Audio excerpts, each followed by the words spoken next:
Welcome to the Local Domination Podcast, your ultimate guide to get local clients fast. Featuring interviews with local marketing and lead generation experts who will show you exactly how to attract local clients and dominate your market.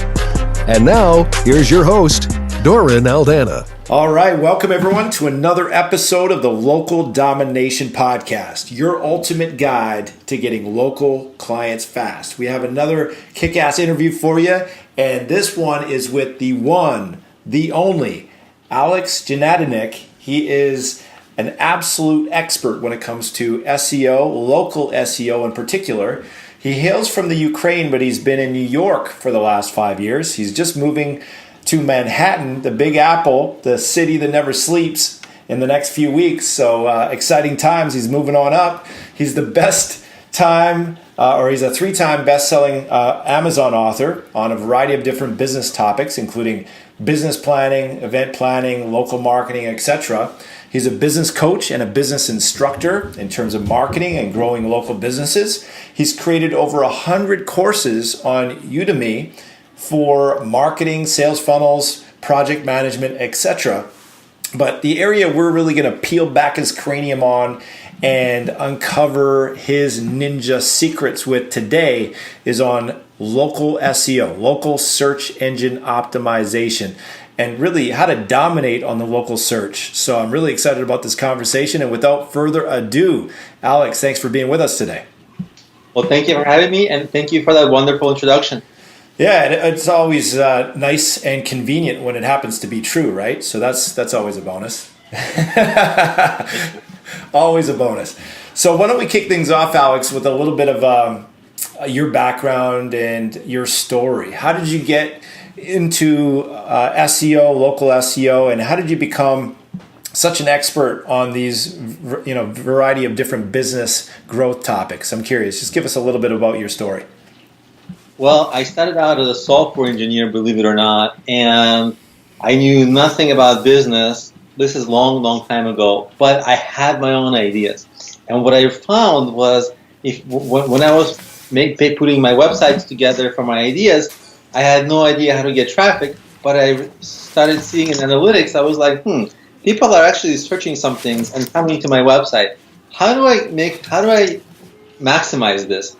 And that's really how I got started, developed a passion for SEO, because I realized, oh my God, this is my way to success. If I can just align my website to get traffic, that will solve all the traffic issues, all the promotion issues that I had. And that's really how my passion for it started. Since then, many years have passed, and I've created a whole online mini empire with books, online courses, coaching, mobile apps, etc. And it's all centered around helping entrepreneurs, and many of the entrepreneurs happen to be local business owners. And with them, I've worked with so many of them that I've kind of perfected the local business marketing just out of necessity for my clients. And I guess that's how I got here, and that's what we're going to talk about today.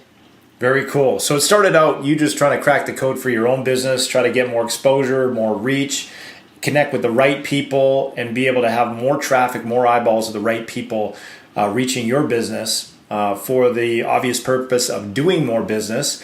How did you make that transition? What specific milestone or event happened that transitioned you from doing it for yourself and then starting to do it for others and helping others win in the game of local marketing? Was there something in particular that spawned or spurred that transition? It was just people.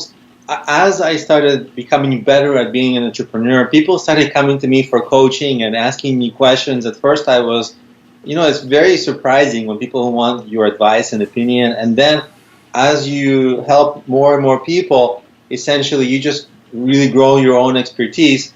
And that's where I am now. It's all out of helping people over years, daily hustle. And, so by now I've seen 20 restaurants, 20 coffee shops, 20 dentist offices, So it's just a matter of over time, many people that I've coached and helped. That's very cool. So it started with yourself, and then one person, then the next person. Next thing you know, you have a reputation as someone who's really got a superpower in this area, and of course, the rest is history. So I'm really excited to dive into this because this is often an overlooked, neglected, or just shunned topic that often seems too techy, and people think, oh, there's no way I can figure that out, so I'll just ignore it, hope it goes away. Or they'll hire people that charge them way too much and give them way too little, and then it gets this bad name because everyone's hawking SEO and it doesn't work, and you've got a bunch of propeller heads in India that do jacktively squat for you except for giving you a big bill at the end of the day. So why don't we start off with, from all the different types of companies you've worked with, from dentistry to chiropractic to restaurants, etc.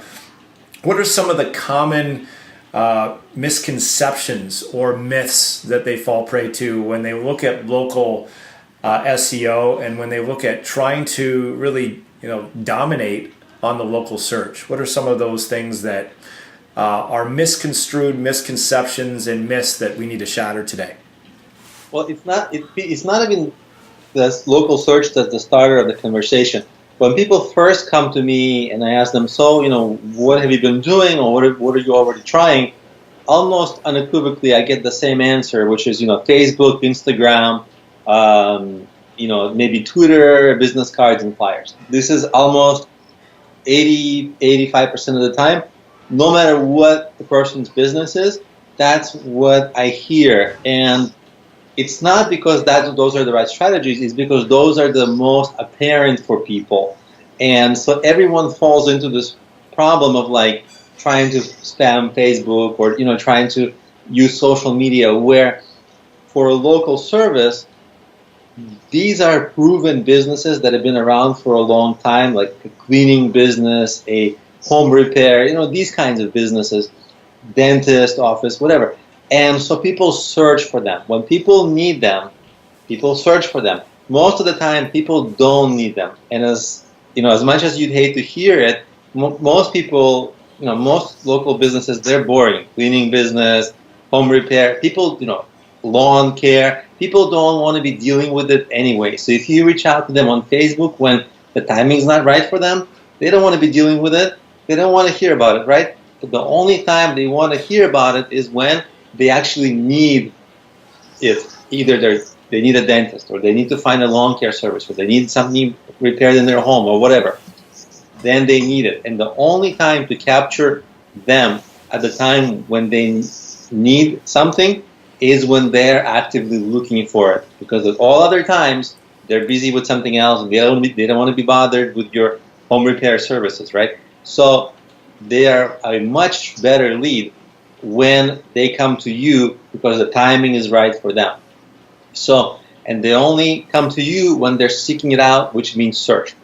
And so that's the first mistake, is people, they look at social media, where really for almost all local business, they should be first and foremost focusing on search.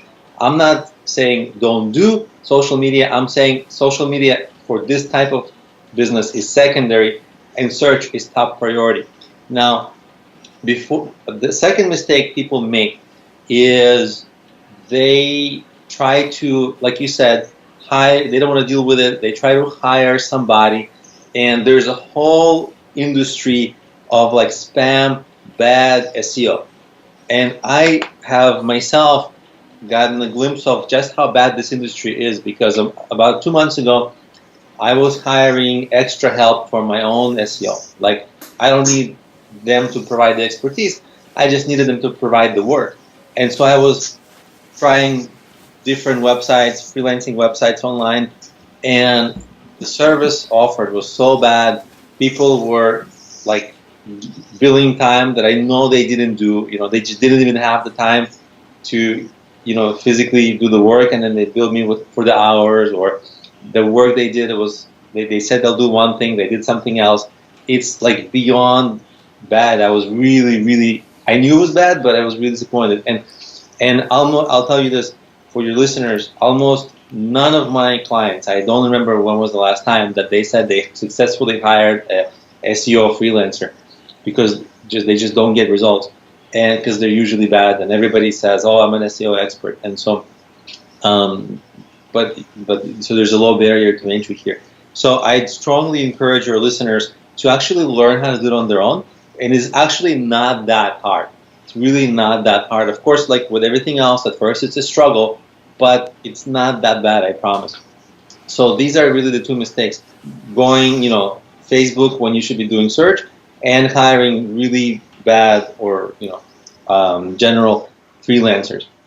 And yeah, I would have to concur on that in terms of the quality of a lot of these SEO people.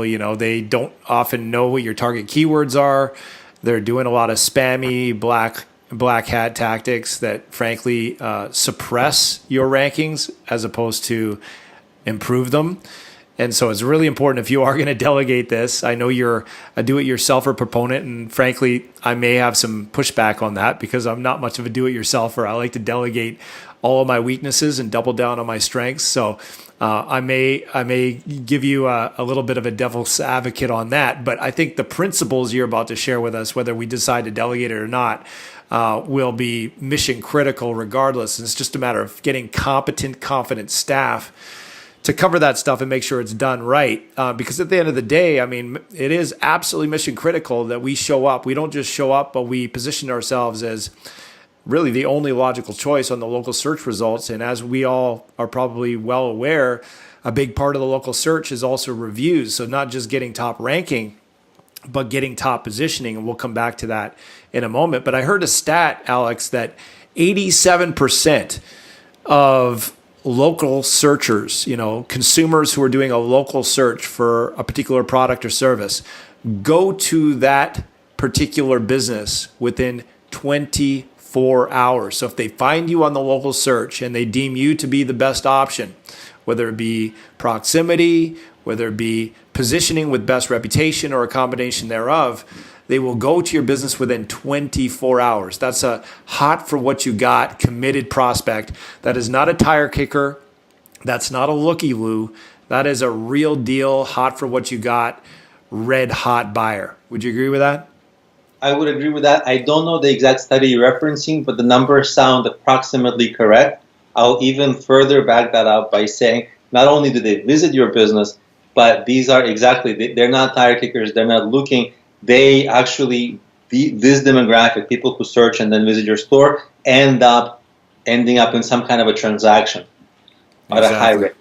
Exactly. So, that's for every local business, that's the dream, right? Is to have a consistent, steady, ever-growing stream of these hot for what you got quality buyers who don't just kick the tires, but pull out their wallets and buy.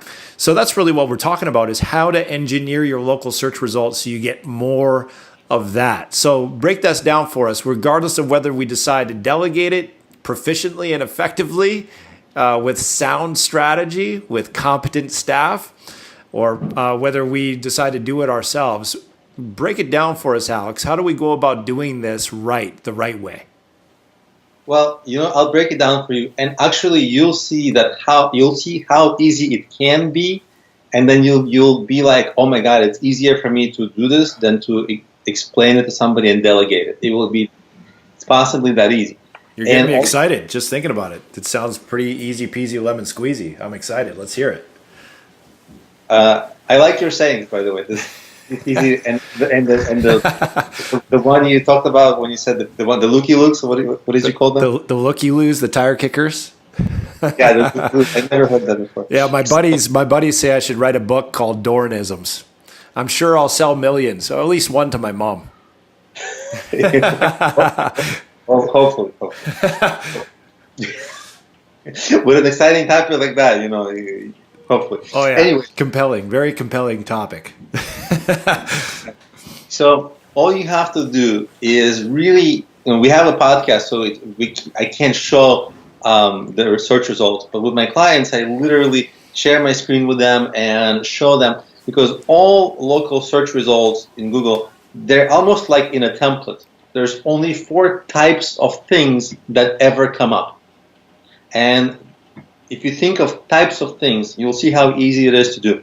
The first thing that always comes up are, like, let's say you're like a local business, you're lawn care in Boston. I don't know, just random example. and somebody's searching for lawn care in Boston in Google, right? Then the first things always that come up are the ads, the AdWords ads. Right. You set it up once and you forget it.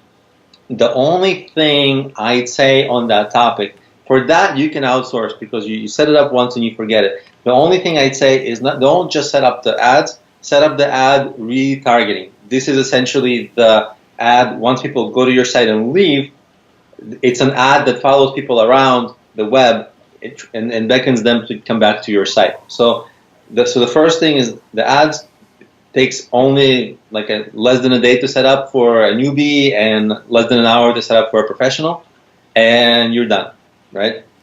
And you may or may not want to do that. Ads is not for everyone, but that part is relatively easy. That part can be outsourced. Now the next thing is the map, the local map where Google shows business listings. Again, it's extremely easy to get on that map. Just it's under an hour. All you do is go to google.com/business, fill out a form. Google will send you some verification paperwork. The whole process should take you less than an hour. You'll start ranking in the map. So do you have to wait for that pin in the mail first before you start showing up in the map? Yeah, they physically mail you something to verify your address, so it might take a few days, but the total of your time spent is like under an hour or two. So let's say, what happens if you verify it, you enter your PIN, you go through all those hoops, and you're still not showing up on the map? Have you ever seen that? Every once in a while that happens, and it's basically because the person has no reviews. And so essentially the strategy is to just get a few clients to give you reviews on the Google map. It's very easy to do that. Again, it's hard to show that because we're not on a visual medium, but it is very easy to do that. And you just get a few clients to give you reviews, and then you should start showing up on the map. And you'll also see that you'll start to rank higher and higher the more reviews you have, given, of course, that they're good reviews, no bad reviews. So here's a question for you. How come sometimes you'll see in the 3-pack, which is the top 3 ranked businesses on the map, without having to click on the More Places link, how come sometimes there's 1 or 2, sometimes 3 businesses that have low reviews or no reviews? How does that happen? Usually that's in a non-competitive geographic area. So like if you're in a small town, maybe there's just not many businesses. Also, Google recently has started to favor companies that are closer to the epicenter of your search. So maybe there's a company that has many reviews, but it's a little further away. So they instead show you the companies that are closer. I see. So it's a balance, and just like this ranking factor, there's a few other factors. Sometimes there's companies that have a lot of reviews, but you don't know underneath it whether Google thinks they're legitimate reviews or not, because this gaming the review system is a big business, and Google is they're really on top of that. They just don't tell you. So before we spend too much time on it, we can always get back to it. But I just wanted to go over the 4 types of things that come up. Sure. So just to recap, the first one is the ads, under 2 hours. The second one is the map, under 2 hours. The third kinds of listing that comes up are local listing websites. They are like sites like Yelp, YellowPages.com, AngelsList.com, Thumbtack.com, all those, or Thumbtack.net, whichever. Those are all in the same kind of category. And the beauty of it is that, take a look, there's only one map listing you can have. There's only one ad you can have. But you can literally be on the Yelp listing, on the YellowPages.com listing, on the Thumbtack listing. And so you can literally be almost on every listing that comes up in the top 10, right? So the others, and again, the mistake people make, they'll always tell me, oh yeah, I have a Yelp. I made a Yelp, and then I look at their Yelp, and the Yelp has very few reviews or no reviews, and it's like on the 3rd page for their search. So it's not enough to be on Yelp, Yellow Pages. you have to be number one or close to number one on Yelp and Yellow Pages. And again, this is an issue of real reviews. To get enough good real reviews that Yelp doesn't think are fake, you will start ranking very highly. Also, it's worthwhile to mention that Yelp ads are not a bad thing to look into. Because again, people searching for Yelp, no one is browsing Yelp for fun, right? It's people who are actually looking for something specific. So you want to get in front of those people for the right keywords and for the right searches. So now that we are going down the line of that template, the local business search result template of Google, which the first are the ads, the second are is the map, and the third are the local listing sites. The local listing sites very often will outrank your own website because they're so authoritative. And at the moment, Google favors authoritative sites compared to like small business, websites.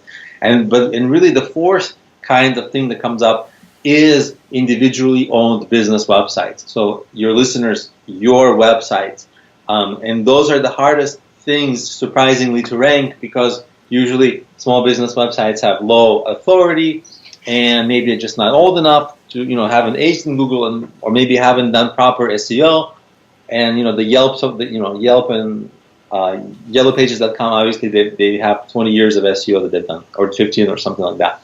So that's the hardest thing to rank is really your own website. But if you look at it, you can have 5, 6, 7 listings in the Google top 10 at the end of the day if you execute everything really well. Because, 1, you can have an ad, 2, you can be on the map, 3, 4, 5, you can be on Yelp, Yellow Pages, and whatever other local listing sites you have in your area that are popular, and 6, you can be rank your own website.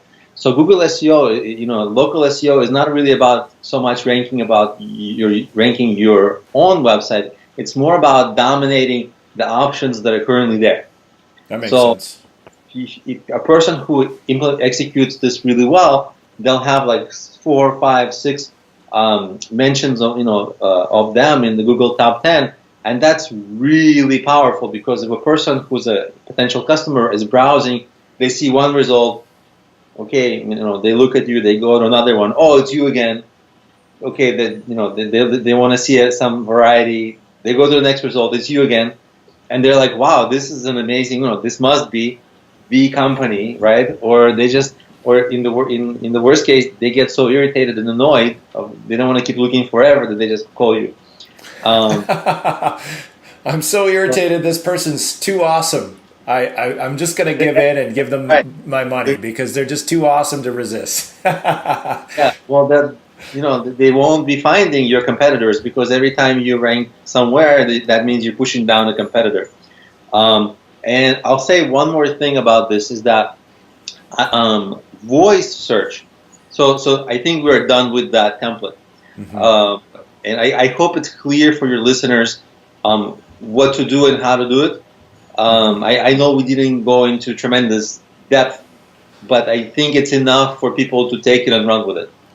Absolutely. Yeah, certainly gives them a game plan and a bulleted checklist to attack. So that's great.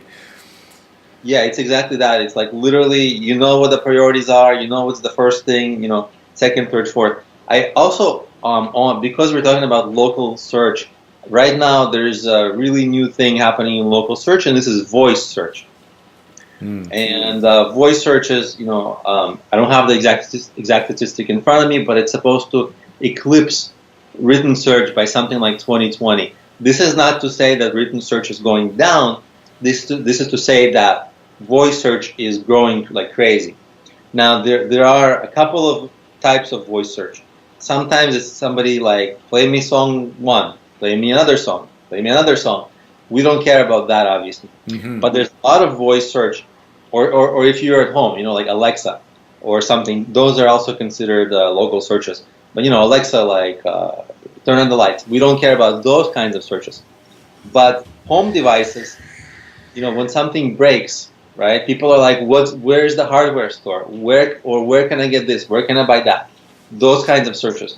Or if people are out and about, they're talking into their phone and they're saying, hey, what's the nearest coffee shop, blah, blah, blah, or where is the place where I can get my iPhone screen replaced in a day? So the searches that people enter when they're doing voice search, a lot of them are local in nature, and they're different in structure, because the structure is natural language.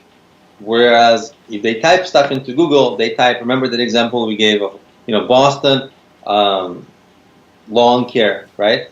If I was to ask this of Google, I would, talking to my phone, I would say something like, where in Boston can I get, where's the affordable lawn care?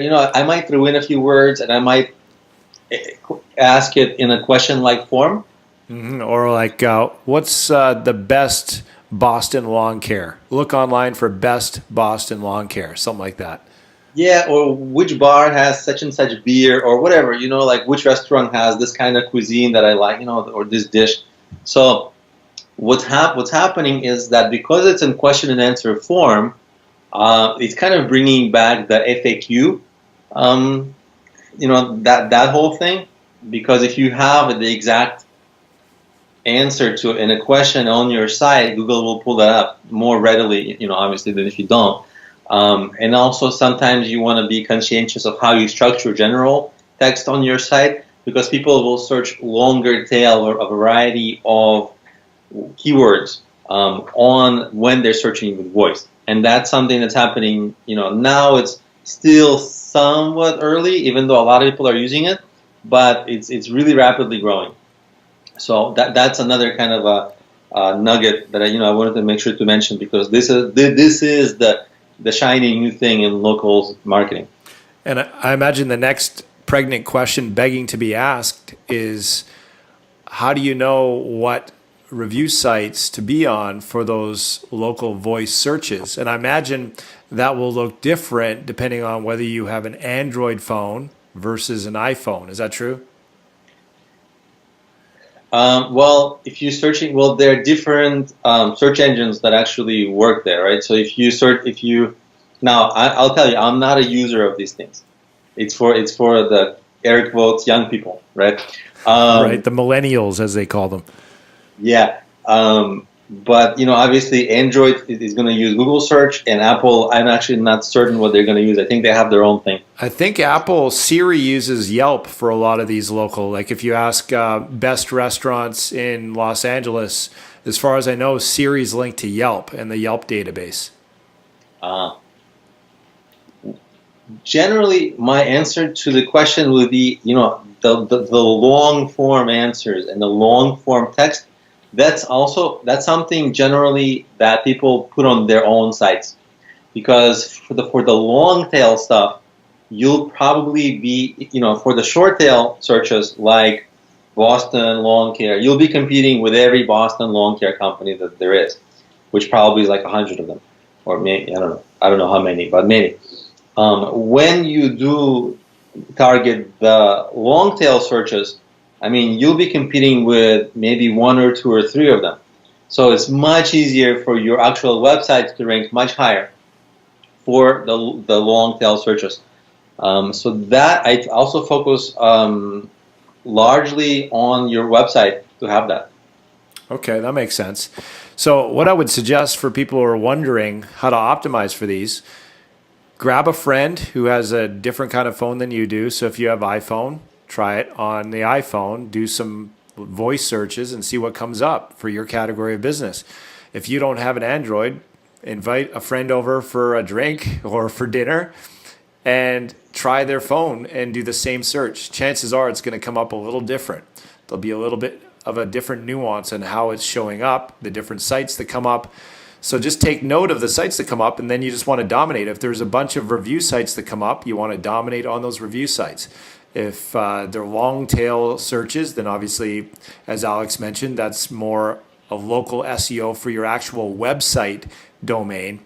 But the other assets, like your Yelp account, your Google account, Facebook, any other Yellow Pages, Better Business Bureau, lots of different niche specific ones. Like in the real estate game, it's Zillow.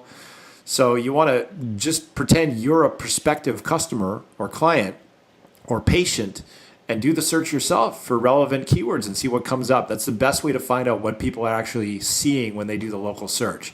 So that would be a tip to kick things off. So Alex, the Google Map, we've already talked about the importance of having reviews to dominate in ranking and positioning on the Google Map. How much do other factors, SEO factors, play into dominating on the Google Map in the 3-pack, such as optimizing your own website, or such as backlinks, or such as citations on a variety of different business listing and directory sites? Give us an idea of how that plays into the 3-pack ranking, if at all. One thing I do want to mention that I'll get right back to your question, but you reminded me a very good point that when you were talking about Zillow, that whatever a person's business might be, like dentists or doctors or something, or psychologists, there's actually industry-specific directories like Yelp, but for those professions, and those are sometimes you have to just, whatever your industry is, you have to look into that, because I did forget to mention that. That's an important good point that you made. Regarding the question you asked about the 3-pack, what I've seen is actually keyword optimization plays a surprisingly big role in what I've seen with my clients. Like sometimes it's not apparent to do that because people put the name of their business, like John's something, right? John's Auto Care or something, whatever, But those keywords might not be the exact keywords that people are mostly searching. So it's important to actually add the keywords to your business name. So like I would do like John's. Let's stay with let's stay with the example of the lawn care. So if it's John's Lawns, if that's your business name, there's no SEO in there, right? Like lawns, like people, and I would put John's Lawns - Boston Lawn Care or something, or if you want to make it look natural, best or greatest Boston Lawn Care or something like that, so that you have the actual keywords in there.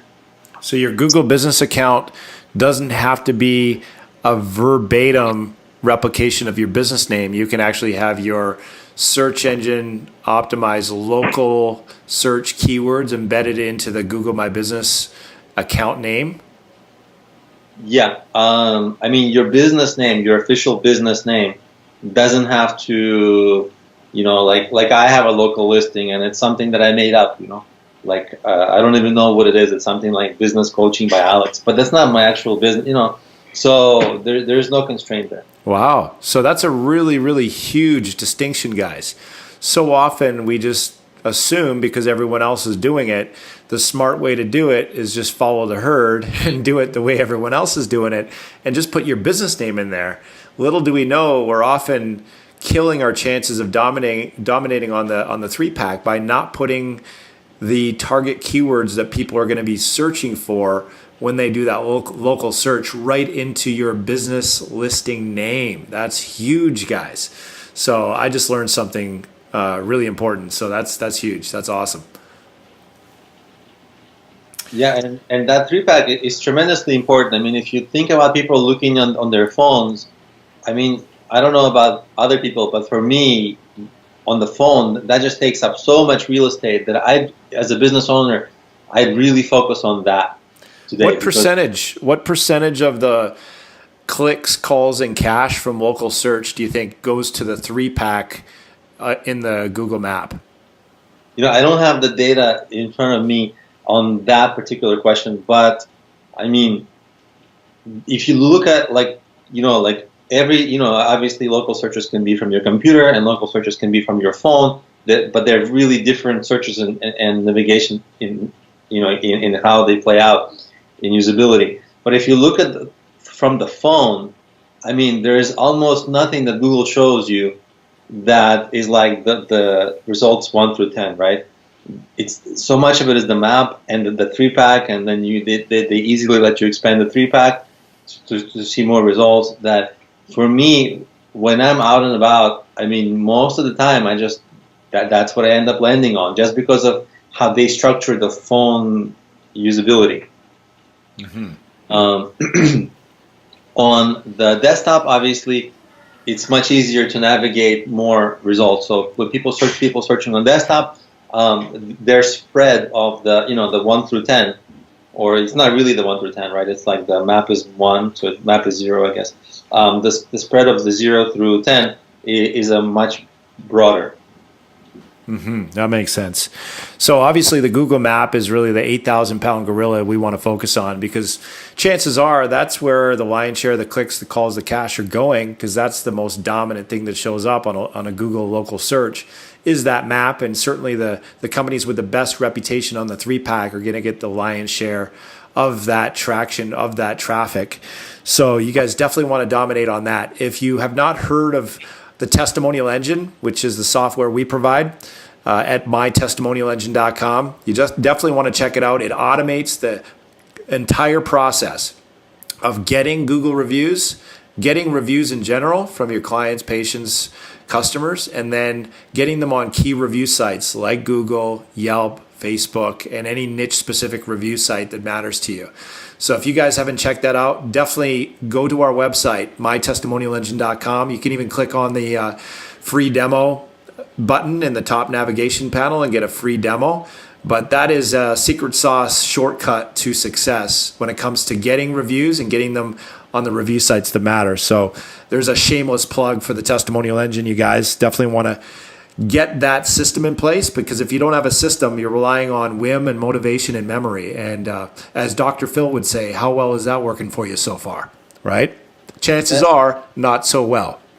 That was a fantastic segue, and I'll tell you, even you're really correct about having a system, because most people, they get 1 review, 2 reviews, 3 reviews, and then they think they're done, and it's a very annoying and awkward process, and so they kind of taper out. Their review ambition and hustle peters out in a way, and what they don't understand is a lot of the reviews, Google doesn't tell us, but a lot of places that track reviews track them on a 90-day average. So a review that's 91 days ago might not even be, they diminish in value. Because they're not as recent. Not as recent. Recency plays a factor, right? 10 years ago, do you think the person reviewing your business 10 years ago, do you think that's still relevant? Not really. So recency does matter, and if you don't have a system to consistently get reviews, you'll get some reviews now, but in 6 months they won't count. So you need to be able to make it have a seamless way that doesn't take a lot of extra of your time, but at the same time makes sure that gets you the reviews. And what that's going to do is it's going to out-compete all your competitors who quit on the reviews. And you make a very good point. You do have competitors, and if you don't have a game plan to beat them out, they'll have a game plan to beat you out and leave you in the dust. You can't afford to neglect this, to get complacent, to drift. You've got to drive. You've got to have purposeful intention. And if you don't have a system, you're basically giving your competition permission to obliterate you on the local search results. It's not a matter of if, it's just a matter of when. So that's where being proactive is key. So this has been an awesome conversation, Alex. We've got a lot of excellent information. How can people reach out to you, get more information, perhaps, get your assistance to get this stuff done? What's the best way for them to reach out to you? Sure. I love hearing from people. My website is problemio.com, or people can email me, alex.genadinik at my last name. And because my email is so long, maybe it's either people should go to my website, problemio.com, problemio.com, or people can just go to the show notes of this episode, and probably you'll post some links there to my local business marketing book and course and my website, so I'm sure that will all be there. So those are the 2 ways to find me, and again, I love hearing from people, and I love helping people with their businesses, so it's perfect. Fantastic. Well, thank you very much. Again, that's problemio.com, guys. That's problem with an I-O at the end, problemio.com. So check out Alex at his site, problemio.com. And Alex, it's been a pleasure, man. I've learned a lot. I can't say that every one of my interviews are a real mind-blowing, earth-shattering, newfound revelation, but I certainly feel enlightened today after this conversation, and I did learn some new things that are really game-changing when it comes to helping my clients dominate on the local search. So thank you very much. It's been awesome. Well, thank you. I'm actually really, really happy to hear that. And again, thank you for having me on your show. My pleasure. So thank you, everyone, for listening. That's all we got for this episode. And thanks for joining us for another episode of the Local Domination Podcast, your ultimate guide to getting local clients fast.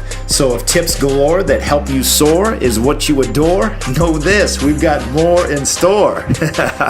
Remember, nothing happens without implementation. So in the meantime, in between time, go forth, engage. It's time for Operation Domination.